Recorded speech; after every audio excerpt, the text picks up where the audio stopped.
పేరింది. మనం చేసింది మొన్న బాంబేకి వెళ్ళి మనం మ్యారేజ్కి వెళ్తే అంబానీ గారి ఇంట్లో పెళ్ళికి వెళ్తే అందరూ కూడా మాట్లాడుతుంది 100% పోటీ చేసిన ప్రతి సీటు మీరు ఎలా గెలిచారు. భారతదేశపు రాజకీయ చరిత్రలో ఇప్పుడు దాకా జరగలేదు. ఇది ఒక కేస్ స్టడీ అయిపోయింది చాలామందికి. చాలా పటిష్టమైన ఉన్నతమైన పొలిటికల్ ఇన్స్టిట్యూషన్స్కి వీటన్నిటికీ ఒక స్టడీ మెటీరియల్ అయిపోయింది ఎలా సాధ్యపడింది అనేది. నేను ఇదే వేదిక పైన ఈరోజు ఒకప్పుడు ఈ వేదిక చాలా పెద్దగా అనిపించేది నాకు. మన సైజు పెరగటం వల్ల, పార్టీ సైజు పెరగటం వల్ల ఈరోజు ఈ వేదిక చాలా చిన్నది అయిపోయింది. ఇదివరకు ఇదే హాల్ చాలా పెద్దగా అనిపించేది. అంటే ఎక్కువ జనం ఉండేవాళ్ళు ఆ రోజున. యాక్చువల్గా కిటకిట్లు ఆడిపోయేది, చాలా పెద్దగా అనిపించింది. కానీ ఈరోజు తక్కువ మంది ఉన్నా కానీ ఇంత చిన్నగా ఉందేంటి ఆఫీస్ అనిపించింది. అంటే నాకు అనిపించింది ఏంటంటే మనకు సాధించిన విజయం ఈ ఆఫీస్ కూడా సరిపోవట్లేదు. ఇది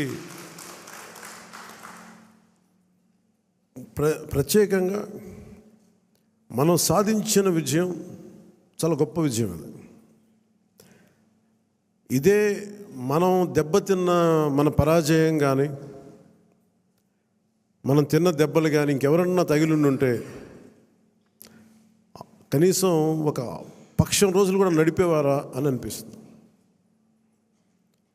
మీరు చూశారు, ఒక రాష్ట్రానికి ముఖ్యమంత్రిగా చేసిన వ్యక్తి ఓడిపోగానే అసెంబ్లీలు కూడా లేకుండా వెళ్ళిపోయారు.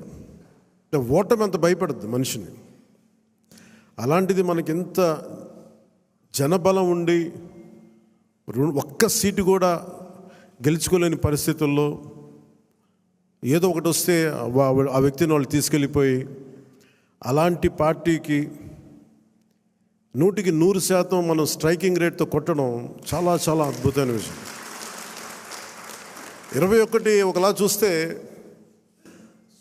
పెద్ద నెంబర్ కాకపోవచ్చు 175లో, కానీ 175 ఈ రోజున 164 గెలవడానికి మనం తీసుకున్న ఈ 21 ఒక వెన్నెముగ్గా అయిపోయింది ఈ కూటమి విజయానికి. ఇది మామూలు విజయం కాదు.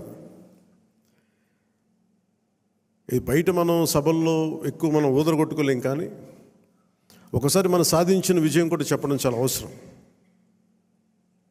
ఇది నా వ్యక్తిగతంగా నేను చాలా సందర్భాలు కొన్ని సినిమాల్లో ఏదైనా చేసినా కానీ, నేను పెద్ద మాట్లాడిన కానీ, ఇది ప్రజలకు సంబంధించిన విజయం కాబట్టి ఒక మార్పు కోరుకుంటే కోట్లాది మంది ప్రజల రోడ్ల మీదకి వస్తారు. మనం చూసాం ఎంత నలిగిపోయామో మనందరం. ఇందాక పెద్దలు మనోహర్ గారు చెప్తున్నట్టుగా రోడ్డు మీదకి రావాలంటే భయపడిన సంవత్సరాలు అవన్నీ. ఒక పోస్ట్ పెట్టాలంటే భయం అందరికీ. ఏదైనా ఒక అభిప్రాయం చెప్పాలంటే భయం.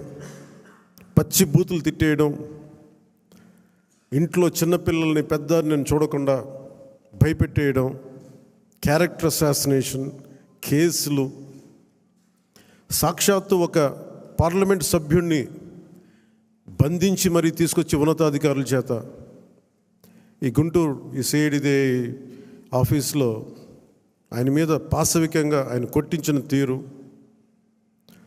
4 దశాబ్దాలు సుదీర్ఘమైన అనుభవం ఉన్న ముఖ్యమంత్రిని కూడా